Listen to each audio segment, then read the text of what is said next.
Hi, I'm Dr. Mitch and welcome to the Truth Talks podcast. Today I'm joined by an amazing guest, but before I introduce them to you, I want to ask that you please like and subscribe below. That way we can continue to bring you these incredible stories. And if you're already liked and subscribed to our channel, we thank you for all of your support.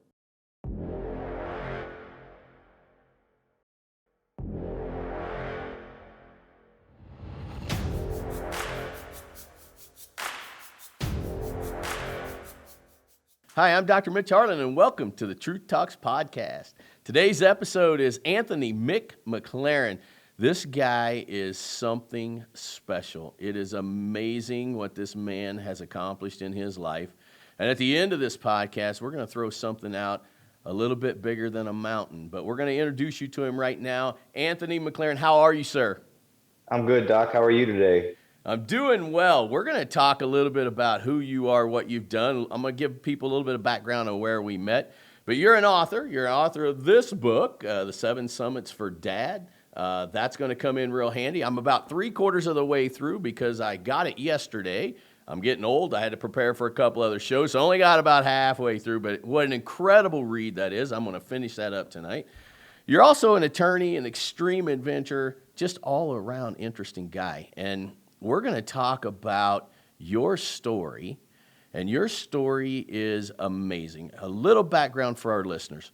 I ended up meeting you at a yacht party, and this yacht party is designed for kind of overachievers, people who are going above and beyond and doing just some amazing things. And I got an introduction to kind of your story. And if you'll recall, we sat there and talked for just a little bit. I'm always impressed with people who do extreme things. And one of the reasons I get impressed with extreme things is because I know if they're doing extreme things, there's extreme things in their life they're either going towards trying to achieve or make something happen. And I hope I can do this service, but you have summited the Big 7. That's right. That's right. The highest mountain on every continent. Which is impressive. As I was doing my research, I am like, oh my goodness. I'm totally drawn to this. I want to get just really quickly out of the way too. As I was reading some of the book, one of the things that I had come up with in my mind was, you did the 7 summits, and we're going to talk about why you did that. But as I was reading it, I was thinking, man, you know what the 7 summits means to me is there's more than one thing or one mountain in your life, and sometimes you got to climb them all, and you've done just that. Tell me what drove you to want to climb the 7 summits. I mean, the big picture is it as a thing was the biggest mountain that I could think of at the time that I was going through a difficult time in my life. And my personal mantra about dealing with adversity in life is if you're dealing with something really adverse, you got to put something even more difficult in front of you to deal with the thing that's difficult. And Teddy Roosevelt did that as a president. There's other really amazing people that have lived in this life that was their approach to dealing with challenge that they faced. So when I chose to do the 7 summits as one project, that was the hardest thing that I could think of. And I had actually decided I was going to do it in 1 year. I ended up backing off of that a little bit. Life happens. And finished it in 2 years and 10 days, self-guided, solo a couple of times. But that was I chose the 7 summits as this objective that, to me, I had no idea how I was going to do that. I had no idea. I'd never done anything quite like that. Certainly nothing like that scale. But I just made a declaration that I was going to do it. And, if you make a declaration, you draw a line in the sand in this life, you have to have integrity, and you have to go for it until you can't succeed at it. And fortunately, I was able to succeed at it. Well, you had said something to me that I thought was incredibly profound. You said that until you summited all of them, none of them meant anything. Explain that. So the 7 summits as a project, first of all, there's not an official tracking number of the number of people that have climbed it. I can tell you there's an official registry of the number of people who've climbed Mount Everest. I was 5,373, 5373. So if you're going to do the 7 summits, you have to climb Mount Everest. So that register is at a minimum the number of people who would have done the 7 summits. But I'd venture to say that maybe half have done that. So maybe 3,000 people have done it. But to do the 7 summits, to me, was one mountain. And until they were all done, none of them meant anything to me. And that I didn't really know what I was getting myself into when I did that. But the amount of pressure that comes with succeeding on a mountain, returning, planning, going again. I mean, I think about like the metaphor of climbing higher, coming down into a valley, higher, coming down into a valley, higher, coming down into a valley. And I was on this journey for 2 years and 10 days. And the amount of buildup was just phenomenal. And why was it all or none? I guess that's just my mantra. I said I was going to do this thing, and until it was done, none of it meant anything to me. So, yeah. Well, there's a lot in your book though that gives you reason to want to go do that, and I want to get to that in just a second. I want you to tell all of our listeners though, so that they can go Google this stuff and look it all up. Can you give us the 7 summits? Yeah. So I'll give them in the order that I did them. So I started with Kilimanjaro in Africa. That's in the country of Tanzania. That's approximately 19,500 feet. I then went to South America and climbed Aconcagua. That's in the country of Argentina, only about 10 miles east of the border of Chile. That mountain is 22,950 feet approximately. I then went to North America and climbed Mount Denali, formerly known as Mount McKinley. That's in the United States, in the state of Alaska, almost in the Arctic Circle. That mountain is 20,500 feet approximately. I then went to Europe, and this is where it gets kind of nerdy and interesting. I went to Europe and climbed the highest mountain in Europe, but the highest mountain in Europe, Mount Elbrus, Elbrus, is in the country of Russia, between the Caspian Sea and the Black Sea. That mountain is 18,500 feet in southwest Russia. The 5th mountain I climbed was where I got this cool shirt that doesn't really come through today, but I went to Indonesia to climb the highest mountain in Australia. So another odd geographic statement. You go to Bali and then you head east for 5 hours in the middle of nowhere, and you climb Puncak Jaya, otherwise known as the Karstens Pyramid. Big old chunk of rock out there on an island in the middle of nowhere. That one's 16,500 feet. The 6th one I climbed was Mount Everest, continent of Asia, country of Nepal. That's 29,032. They just recently remeasured it. And then the final mountain is in Antarctica, Vinson Massif. That is 16,500 feet. It's mind-boggling. So when I was doing my research on that, it was just absolutely mind-boggling.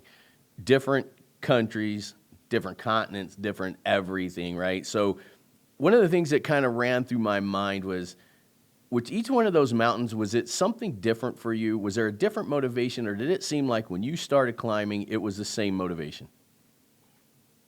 The motivation was my father. My father, and I know that we'll get into this later, my father was the consistent driving force behind my effort. So in that regard, there was always that consistency. Each mountain, of course, was so different in terms of how I trained for it, what it meant to go there, what it meant to get there, the challenges that I would face in country, the opportunities and things that I would see that I had no idea what I was going to see. I was just going, and I had a lot of, you have to have a lot of courage, and you have to have faith and belief in yourself that you're going to get there and sort it out, because I didn't have anybody welcoming me, at least not for 4 of them. So each mountain definitely represented something different in so many different ways, but the motivation remained the same. I mean, I was in this jam for 2 years. I would just train, study the mountain, train, then go, get there, get on the mountain, get up the mountain, come back down, get home, never really decompress, because I immediately hit the ground to start I mean, I was doing the mountains. I was usually one mountain ahead before I even left for a mountain in terms of just already seeing it, seeing the summit. You know, I like to say I reverse engineered from the summit back all the way to where I'm sitting right now. So I was already always one step ahead, depending on the complexity of the mountain. Even to get into Russia, you have to get your you have to give your passport to Russia, which is crazy. And then, so I was always ahead. But anyway, I'm kind of drifting to your question. The motivation was consistently about integrity, about having a goal and achieving it, and seeing my father and the suffering that he went through, and wanting to do something to honor his memory and bring some awareness to his disease, which was Parkinson's. And that's where we're going to go. Is from profound grief comes profound purpose. And your father had Parkinson's, and that has been a big drive for you to do all these summits, how you live your life. So let's talk about that. Yeah, so dad got, I'll start out by saying my father was an amazing father. He and my mother had my sister and I very young. My mother was 20 when my sister was born. My dad was 19. This is in the 50s, so not necessarily that unheard of at that time, but still young parents. Dad Dad stepped up. Dad didn't know what to do. He knew he had a family, so he joined the military because he'd seen his father in the military. So he became an enlisted man in the military, in the Air Force.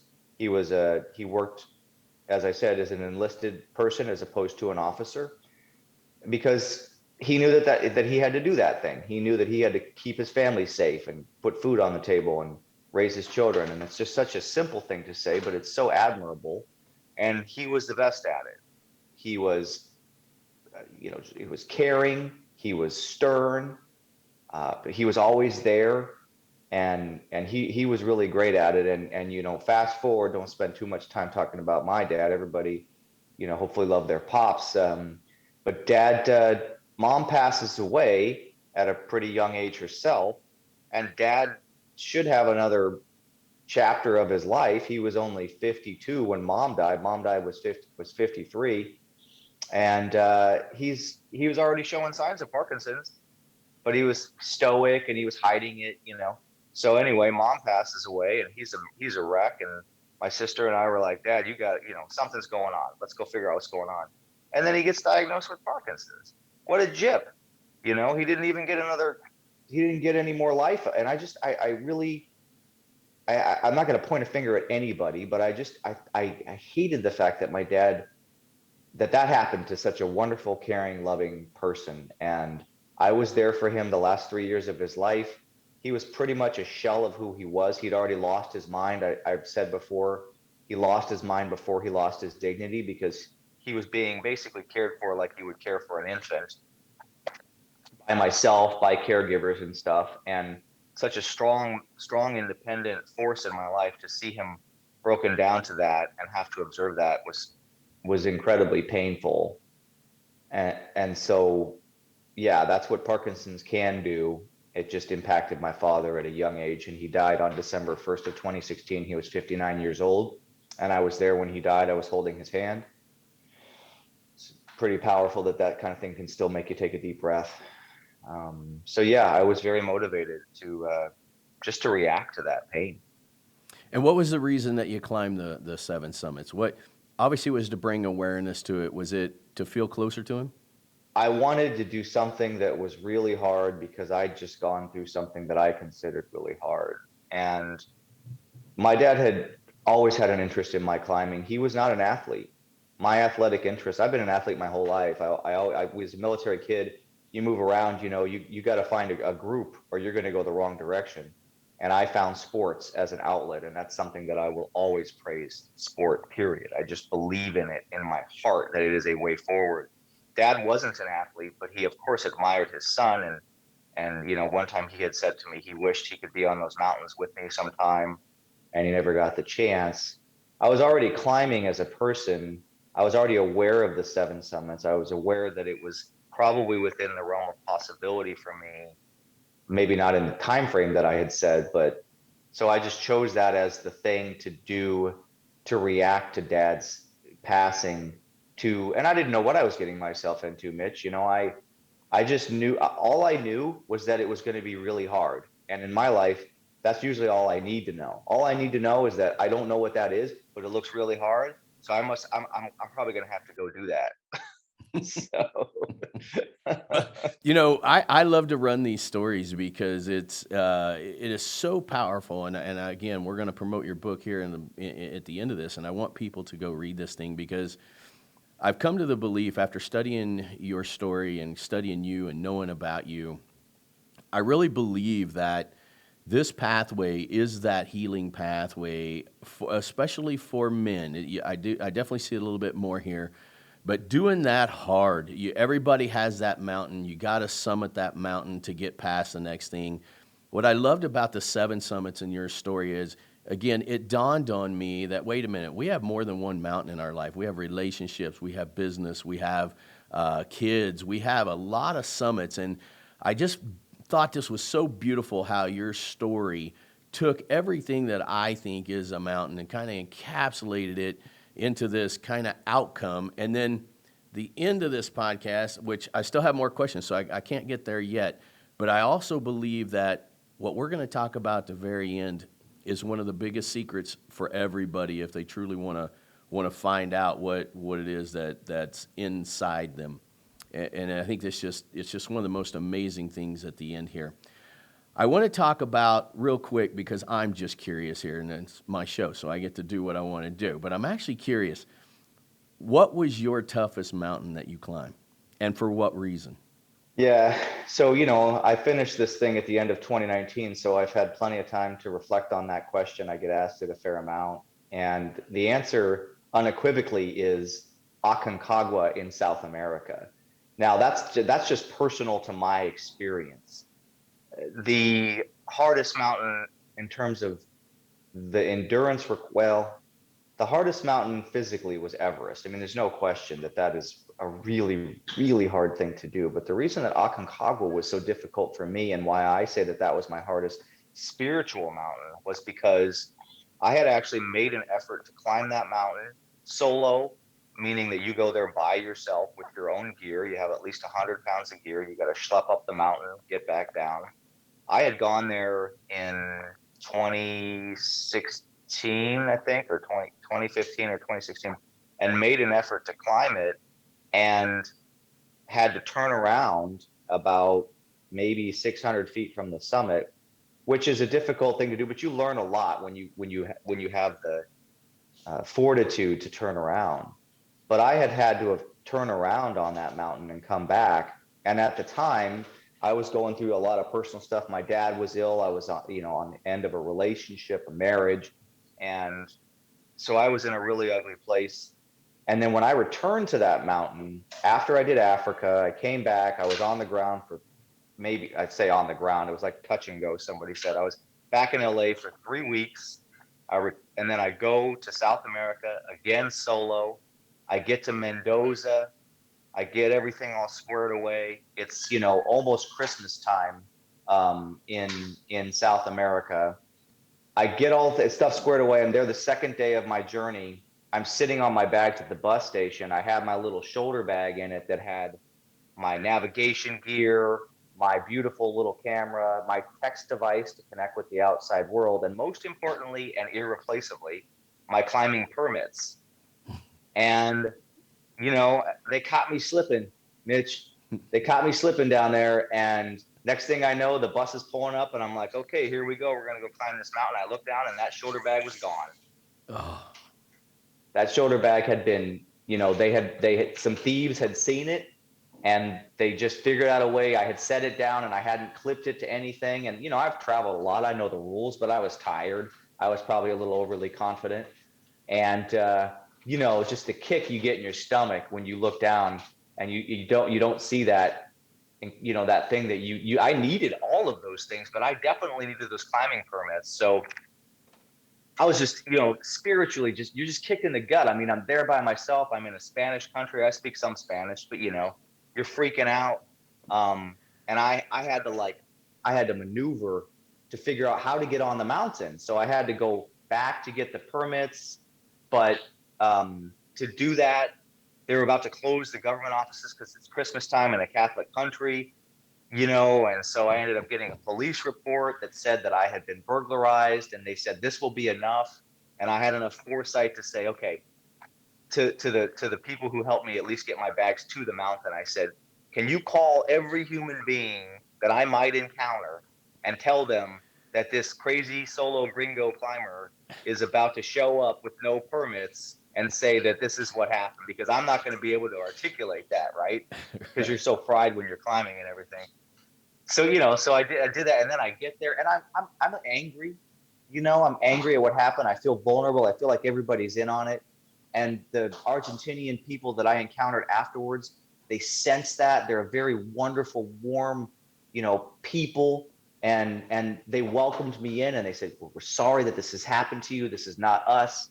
And those things helped me start to feel better. And then I get on the mountain, and I tried to make the summit two separate times and missed. And this is in the second journey. And the third time I did it, I finally got to the top, and I was on the summit at like 6:30 p.m. You don't want to be on a mountaintop that late. That's a very dangerous time. I know you live in Colorado, so you know. So there was a lot of things conspiring against me succeeding, and I'd already turned back around on that mountain, right? So, I don't that's why that mountain represented the hardest one to me after it was all said and done. What they always say is your greatest growth happens in your greatest challenges. And I know some unbelievable rock solid powerhouses in the climbing world, and more than a couple of them never made it to the top. And these are experienced, unbelievably great athletes that never made it to the top. And so I hope our listeners get a real sense of the accomplishment that you did. It's almost miraculous, to be honest with you. Well, Well, let me just add a couple things about it. So I actually had not brought the heaviest boots necessary for that mountain because I misjudged how cold it was. So uh, I had cold issues, and believe it or not, I actually forgot to bring heavy duty mittens. So at one point, I was climbing with just something more than liners, but not mittens, and I actually put my wool socks on my hands because and I remember I was walking past this guided group, and somebody, it was in English, he was an American, and he remarked about that. It must have looked kind of silly and probably dangerous, but I mean, the list of things that almost prevented me from succeeding a second time. And the other thing is I get to base camp, and at base camp they have Wi-Fi available through solar paneling, right? And I did right. have my phone with me, so I jump on the Wi-Fi, and I text some people in my life, and I also posted on Facebook. I was like, okay, so I got burglarized in Mendoza, and I can't communicate with the outside world.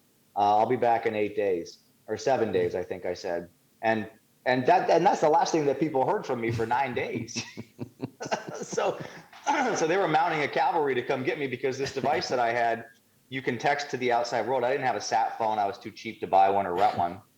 And it also made me feel loved that my friends were so concerned about me that they were actually mounting it. I say that loosely, but they were mounting an effort to come help me. But it was gnarly, man. I mean, I say it, I smile now, but it was bad. And again, man, I think people just need to do their research to get a real sense of what that's talking about. We did another mountain climber on one of the shows, and he was talking about the dead zone in Everest, right? And that he would take a step, and then he'd be like, 7 deep breaths, and then take another 6-inch step. And I think about that every time I do these podcasts, I do these stories. I mean, they really impact me personally. And I'm sitting there thinking to myself, oh my God, like that much to do that next step. And it almost seems like there has to be an unbelievably wicked driving force to make you get to the top. And I saw your pictures at the top of Everest, but it's absolutely phenomenal. Now, I want to transition into this. You get these 7 summits done, accomplishment that is miraculous. You get home, but there's one more thing that happens to you, and we had this discussion early on. I said this is something we never leave out because I'm a big believer in this, and I think that when people read your book and they hear your story, you got to hear the whole story to really get the plan of the person. Tell me what happened when you got home after summiting all 7. Well, in a word, I took Jesus into my life. And that's what happened. I believe that's what you're referring to. Yes. And it's obviously more complicated than that. I was not raised in a household of religion. However, I was, especially living in eastern New Mexico. I lived in Texas for a bit. I was exposed to a lot of prayer and a lot of spiritualism. But after I left those areas, I didn't really think about them very much. I've always maintained a belief in something bigger than me. I think I've read a lot of survival books, and if you're arrogant enough to think that something's not bigger than you, when you find yourself in a problem, you're going to probably change your mind. Yeah. But I always maintain that. I always had humility, etc. But I always asked God for help. I mean, I know the Serenity Prayer, and I must have said the Serenity Prayer 100 times when I was on Mount Everest. God, grant me the serenity to accept the things I cannot change, the courage to change the things I can, and the wisdom to know the difference. And anyway, when I returned from the seven and was done with it, after this journey of losing myself and finding myself again, it became clear to me that what I had found was that I needed Christ in my life, and I welcomed that with open arms. And here I am now. And to me, now, after all of that chaos has been put to bed, and I've accepted, something bigger than me to guide me forward, to let Jesus take the wheel, and all those fun things. Like I feel a lot more confident in who I am, believe it or not. I mean, I obviously have a lot of confidence and a lot of drive, but I feel way more balanced as a person in this life now that I've made that decision. I want to tell you how much I appreciate you coming on this show, sharing your story. We want to be able to, every time that I do this, what I'm always in hopes is that we have a listener or somebody that's got a group or somebody that can bring you in to tell this story. And I personally, I love the last part the most, man. I think all these mountains we have in our life, and some of them are big and they're cold, and you got to turn around 600 feet from the top. If you get to the end and there's something bigger than you, I think you just explained it perfectly. And I'm humbled that you would say that. We will put it on our show. I mean, this is something that I certainly believe in. Thousands of interviews I've done. When it gets real, I agree 100% with what you said. There's got to be something bigger than you to do it. 7 Summits for Dad. We want everybody to go check this out. Buy this book. It is amazing. I'm halfway through. I'm going to read the rest of it this evening. Thank you for coming on our show, humbling yourself, telling your story. And I'm sure that our paths will cross again, and hopefully somewhere, some way, somehow, we meet again in person, and we get to sit down, just chat, and have a good conversation, my friend. Well, thank you for having me, and I believe we will see each other again. So until Uh, that day. Till that day, is there any other thing that you have where people can get a hold of you? Maybe somebody who's into mountain climbing, somebody's into something. Is there a way that people can get a hold of you? We have a website for the nonprofit. It's called weclimbabove.org. Weclimbabove.org. So that's the nonprofit that we raise money for Parkinson's. We're actually sponsoring a really really tough guy right now. So there's something there. You send me a Facebook ad. My Instagram is Mick_McClaren with 2 C's. And yeah, and my LinkedIn, actually, from a business standpoint, I always find that to be a very neutral ad. So in that regard, you mentioned I'm an attorney, but I'm also a sales broker for freight transport. So always looking for good connections and people who need help in that regard, and faith. And so those are the standard ways. Thanks for that. Yeah, there's no doubt that you're just a wealth of information, that power, that drive, that success. We want to do everything we can to support you. Producer Chad's going to be putting all that up on our website, putting it up on this show. So again, we thank you for that. Hopefully everybody will come out and help sponsor Parkinson's. It's a terrible disease. You're just an inspiration to me, and I'm sure millions of others. So again, I thank you from the bottom of your heart coming on True Talks to do your story, and we will cross paths again. All right, Doc. Thanks. Thank you so much.